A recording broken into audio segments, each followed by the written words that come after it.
อาหารลดน้ำหนักไม่จำเป็นต้องแพงเรามีเมนูและวิธีการเตรียมอาหาร8อย่างเพื่อทำให้การลดน้ำหนักเป็นเรื่องง่ายสะดวกอร่อยและถูกสุดๆขนมปังชุบไข่ทอดกับ scrambled eggs ไข่1ฟองตีใส่เกลือให้เข้ากันแล้วใส่นมนิดหน่อยยังไงก็ไม่ผิดแล้วคนให้เข้ากันเรียกว่าคัสตาร์ดซึ่งก็คือชื่อแมวของเรานั่นเองใช้ขนมปังอะไรก็ได้ไม่ได้กินเยอะเราใช้ขนมปัง Farmhouse Whole Wheat 3 แผ่นเพราะมันเล็กมากถ้าใครใช้ขนมปังที่ใหญ่กว่านี้ก็2 แผ่นพอตั้งกระทะร้อนสูงปานกลางใส่เนยขนาดประมาณ1 นิ้วโป้งเอาขนมปังจุ่มคัสตาร์ดทั้ง2ด้านแล้ววางบนกระทะประมาณ1 นาทีพอสุกก็กลับพอทอดครบ3 แผ่นคัสตาร์ดก็จะหมดพอดีระหว่างนั้นตีไข่ใส่เกลือเตรียมทำ scrambled eggs จะกี่ฟองก็ได้ไม่จำกัดไม่มีใครอ้วนเพราะไข่ใส่เนยเพิ่มอีกนิดหน่อยให้พอเคลือบกระทะแล้วเทไข่เราก็คนตามเวรตามกรรมมันไปนะแค่อย่าให้มันสุกเกินไปก็พอนี่คือเวอร์ชันของคาวกินกับแม็กกี้และซอสมะเขือเทศไข่1ฟองมีโปรตีนประมาณ6 กรัมใช้ทั้งหมด3 ฟองเท่ากับ18 กรัมถ้ารู้สึกน้อยไปก็เพิ่มไข่3 ฟอง12 บาทขนมปัง3 แผ่นประมาณ7 บาทรวมทั้งจาน19 บาทไม่นับเนยและเครื่องปรุงอร่อยมากแบบไม่น่าเชื่อนี่คือช่องคนลดน้ำหนักเป็นแต่ทำอาหารไม่ค่อยเป็นเราแค่รู้ว่าต้องกินอะไรน้ำหนักถึงจะลดถ้าใครมีวิธีทำที่ดีกว่านี้ก็ปรับให้ดีขึ้นตามสบายและถ้าคอมเมนต์เข้ามาเป็นความรู้ก็จะขอบคุณมากๆนะคะเราลดน้ำหนักเป็นไขมัน7 กิโลและเพิ่มกล้ามเนื้อ1 กิโลครั้งเดียวจบและเมนเทนมา15 ปีแล้วปีนี้เราอายุ45สิ่งที่ทำให้อาหารถูกคือการไปซูเปอร์มาร์เก็ตที่ถูกหรือถ้าใครแถวบ้านมีตลาดก็จะยิ่งถูกลงไปอีกจากการที่เราทำสำรวจมาซูเปอร์มาร์เก็ตที่ถูกที่สุดคือแมคโครแต่แถวบ้านเราไม่มีแมคโครมีแต่บิ๊กซีซึ่งก็ถูกเป็นอันดับ2พอๆกับ Lotusราคาอาหารของเราจะเป็นของ Big C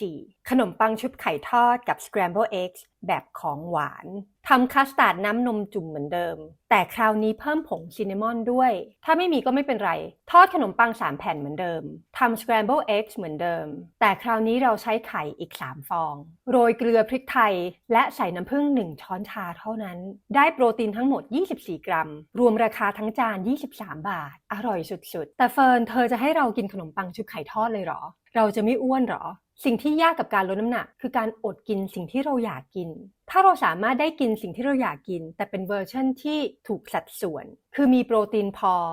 20-30 กรัมต่อมื้อเทียบเท่ากับเนื้อสัตว์ประมาณ100 กรัมคาร์โบไฮเดรตไม่เยอะเกินไปและจำกัดน้ำตาลที่1 ช้อนชาหรือประมาณ 4-6 กรัมมันก็จะช่วยให้เราลดความอยากได้ในขณะที่ไม่เกินเลยทำให้เราสามารถอยู่กับการลดน้ำหนักต่อไปได้เรื่อยๆเป็นส่วนหนึ่งของความสำเร็จเพราะฉะนั้น enjoy ไข่ทอดมะเขือเทศหั่นมะเขือเทศยังไงก็ได้ให้ไม่โดนมือตีไข่ใส่เกลือกี่ฟองก็ได้แล้วแต่หิวขนาดไหนใส่เนย1 นิ้วโป้งเหมือนเดิมใส่มะเขือเทศโรยเกลือและพริกไทยถ้าใครรู้ว่าควรจะใส่ผงอะไรหรือซอสอะไรลงไปก็เชิญตามสบายพอมะเขือเทศสุกใช้ได้เราชอบแบบนิ่มๆก็เทไข่ลงไปแล้วผัดไปเรื่อยๆจนมันสุกเสร็จเรียบร้อยเป็นสิ่งที่เรากินเป็นประจำเมื่ออยากลดน้ำหนักหรือไปกินอะไรหนักๆมาหรือหิวตอนกลางคืนเพราะฉะนั้นเราจะไม่ได้กินกับข้าวหรือขนมปังง่ายอุ่นท้องอิ่มอร่อยโปรตีน18 กรัมไข่3 ฟอง12 บาทมะเขือเทศลูกละ5 บาทรวม17 บาทถึงราคาถูกแต่เป็นสิ่งที่มีประโยชน์อย่างยิ่งมะเขือเทศเมื่อทำให้สุกจะทำให้ร่างกายได้รับไลโคพีนมากกว่าแบบที่ไม่สุกช่วยเรื่องสายตาไข่เป็นโปรตีนที่เพอร์เฟกต์หมายถึงร่างกายจะสามารถดูดซึมและเอาไปใช้ได้ 100% ในขณะที่เนื้อสัตว์อย่างอื่นจะได้ประมาณ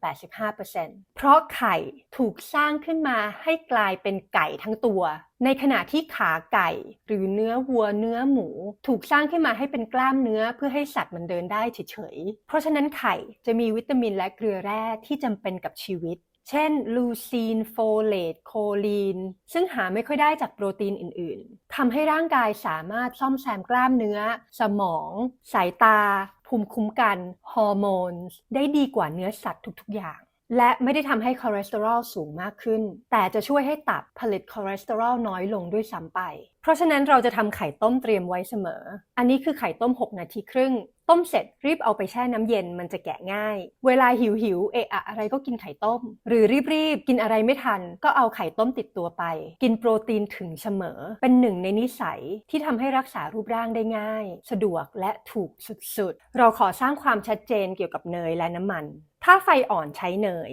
ถ้าไฟแรงใช้น้ำมันรำข้าวเนยเป็นไขมันธรรมชาติที่ช่วยให้อิ่มท้องได้นานรักษาระดับน้ำตาลในเลือดให้คงที่และไม่ได้ทำให้เส้นเลือดอุดตันตัวการที่ทำให้เส้นเลือดอุดตันคือการอักเสบที่มาจากการมีน้ำตาลในเลือดสูงมีวิดีโอน้ำตาลแม้แคลอรี่จะสูงหน่อยแต่เราใช้นิดเดียวดูในพีระมิดอาหารใหม่เพื่อความสบายใจเลือกอันที่เขียนว่าเนยแท้เท่านั้นนะมันมีแบบเนยผสมอะไรก็ไม่รู้ด้วยน้ำมันรำข้าวมี high smoke point คือทนความร้อนได้สูงถึง250เซลเซียสจะได้ไม่สลายตัวกลายเป็นควันดำที่อันตรายทั้งสองอย่างนี้ดีกว่าน้ำมันถั่วเหลืองหรือน้ำมันเมล็ดพืชแปรรูปบรรจุขวดทั่วไปเพราะมีความเสถียรสูงกว่าและไม่ได้ผ่านกระบวนการทางเคมีที่ทำให้เกิดสารอนุมูลอิสระผักย่างแครอทกับบรอกโคลีราคาย่อมเยาแต่ประโยชน์มากมายหั่นเป็นชิ้นเล็กๆเพราะเตาอบเราเล็กจะได้สุกเร็วๆมันฝรั่งมีแบบที่เขาปอกมาให้แล้วด้วยราคาพอๆกันกับแบบที่ยังไม่ได้ปอกเราหั่นทุกอย่างทีเดียวจบหยอดน้ำมันรำข้าวให้พอลื่นๆโรยเกลือแล้วคลุกให้ทั่วอาจจะไม่อร่อยเท่าน้ำมันมะกอกแต่ประโยชน์พอๆกันกระจายให้มันไม่ทับกันแล้วเอาเข้าเตาอบ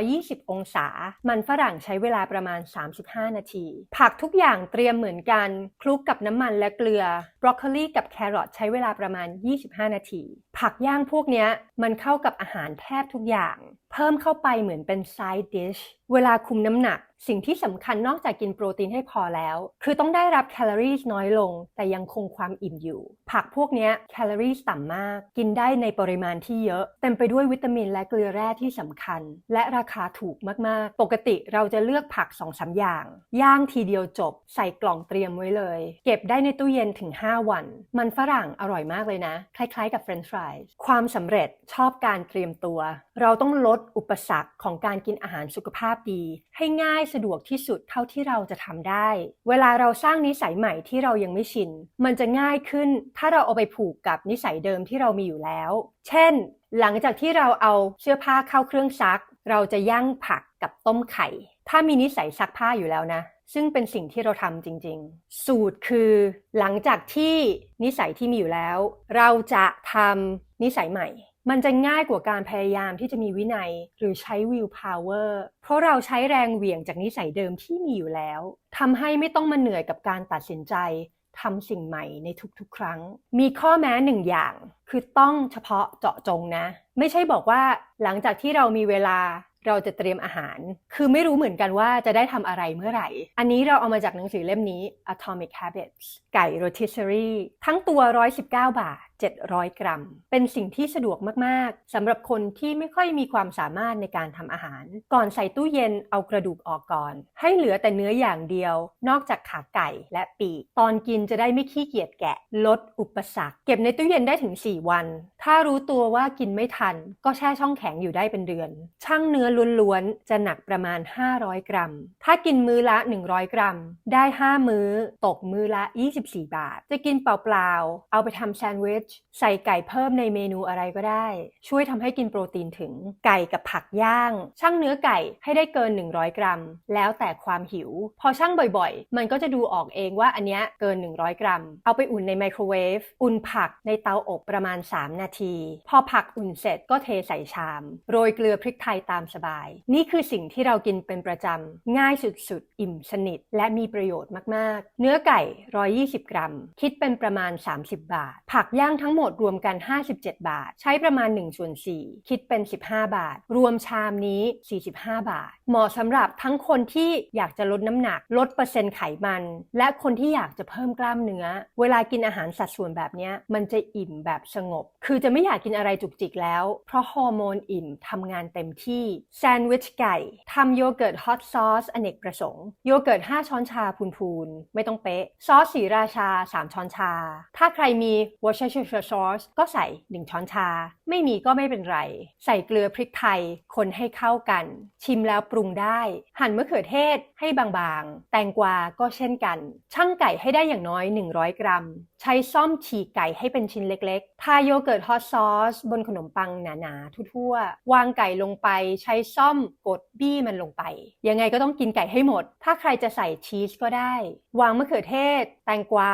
ทาโยเกิร์ตฮอตซอสบนขนมปังแล้วปิดแซนด์วิชกดลงไปให้แน่นๆหั่นเป็นสามเหลี่ยมเลอะเทอะหน่อยแต่ถูกสัดส่วนไก่100 กรัมคิดเป็น24 บาทมะเขือเทศ5 บาทแตงกวา 5.5 บาทโยเกิร์ตคำนวณมาแล้ว10 บาทขนมปัง2แผ่น5 บาทรวมทั้งหมดเป็น49 บาทกินกับมันฝรั่งย่างจะอร่อยมากเหมือนมีเฟรนช์ฟรายส์แกงจืดกะหล่ำปลีใช้เนื้อไก่ส่วนไหนก็ได้มีกระดูกหน่อยก็ดีให้หนักรวมกันเกิน500 กรัมหั่นไก่เป็นชิ้นเล็กๆให้ขนาดพอๆกันอกไก่เป็นเนื้อสัตว์ที่ถูกที่สุดแต่จริงๆแล้วเราชอบกินสะโพกที่สุดไม่ค่อยต่างกันเรื่องแคลอรี่หมักกับเกลือและพริกไทยเป็นผงๆต้มน้ำประมาณครึ่งหม้อให้เดือดแล้วใส่ไก่ลงไปกะหล่ำปลีเป็นผักที่ถูกมากๆหั่นเป็น4 ชิ้นพอน้ำเดือดมันจะมีฟองไก่ขึ้นมาตักออกน้ำมันจะได้ใสๆแล้วใส่คนอ1 ก้อนถ้าใครจะใส่รากผักชีหรือกระเทียมอะไรก็แล้วแต่ทำในระดับที่ง่ายสะดวกสำหรับตนเอง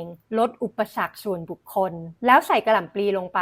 ใส่พริกไทยเพิ่มหรือปรุงรสอะไรก็ได้พอเดือดอีกทีก็ลดไฟแง้มฝาให้มันต้มไปเรื่อยๆจนกะหล่ำปลีนิ่มจบเสร็จหม้อนี้ราคา 55.5 บาทกินได้4 รอบมื้อละ14 บาทเท่านั้นเป็นแกงจืดที่มีไก่เยอะมากชั่งแล้วทั้งหมด390 กรัมเรากินไก่ประมาณ100 กรัมต่อมื้อจำกัดข้าวไม่เกิน150 กรัมเท่ากับประมาณ6 ช้อนโต๊ะพูนๆปกติเราจะกินประมาณแค่100 กรัมแล้วเพิ่มไข่ดาวจะกี่ฟองก็ได้โรยพริกไทยใส่แม็กกี้เป็นคอมฟอร์ตฟู้ดของเราไข่1 ฟองนับเป็นเนื้อสัตว์50 กรัมรวมเป็นเนื้อสัตว์ทั้งหมด200 กรัมต่อข้าว100 กรัมนี่คือสัดส่วนอาหารลดน้ำหนักเนื้อสัตว์มากกว่าข้าวโปรตีนมากกว่าคาร์โบไฮเดรตแกงจืด14 บาทไข่2 ฟอง8 บาทข้าวคำนวณมาแล้วเท่ากับประมาณ2 บาทมื้อนี้รวม24 บาทอันนี้เป็นเมนูที่แม่เราสอนมาตามความสามารถของเราที่มีอยู่จำกัดจริงๆแล้วจะทำแกงอะไรก็ได้นะต้มข่าไก่ไข่พะโล้แกงไตปลาแกงเขียวหวานแกงจืดเต้าหู้หมูสับต้มยำอะไรก็ได้แกงกะทิก็จะมีแคลอรี่สูงกว่าหน่อยแต่จริงๆแล้วคนเราไม่ได้อ้วนเพราะกินอาหารไม่คลีนนะแต่อ้วนเพราะกินข้าวเยอะเกินไปพวกเราคนไทยส่วนใหญ่กินข้าวเป็นหลักมีเนื้อในกับนิดเดียวมันคือการเปลี่ยนสัดส่วนอาหารมากกว่าเปลี่ยนอาหารกินเนื้อเยอะๆและทำให้มันอร่อยไม่ต้องเพอร์เฟกต์แต่ไม่ควรรสจัดเพราะเราจะลดข้าวเราขอบอกเคล็ดลับการลดน้ำหนักนะทำให้มันเรียบง่ายและมีทางเลือกนิดหน่อยพอเช่นโปรตีนหลักของเรามีอยู่2 อย่างคือไข่และไก่ผักถึงจะมี5 อย่างแต่ก็เอาไปย่างเหมือนกันเวลาเจออะไรที่เวิร์กกับตัวเองทำมันซ้ำๆไปเรื่อยๆพอเบื่อแล้วค่อยเปลี่ยนมันจะทำให้เราไม่ต้องมาล้ากับการตัดสินใจว่าจะกินอะไรทุกๆครั้งไปและจะช่วยให้มีความสม่ำเสมอมากขึ้นเริ่มด้วยการเลือกอาหาร1 อย่างจากวิดีโอนี้ก็ได้ที่รู้สึกง่ายสะดวกอยากทำมากที่สุดและใส่ข้อความในช่องว่างของประโยคนี้หลังจากที่เรานิสัยเดิมเราจะนิสัยใหม่คือ1 อย่างที่เลือกหวังว่าจะเป็นประโยชน์มีคำถามอะไรคอมเมนต์เข้ามาได้เสมออ่านทุกอันขอบคุณที่ดูวิดีโอเราบ๊ายบาย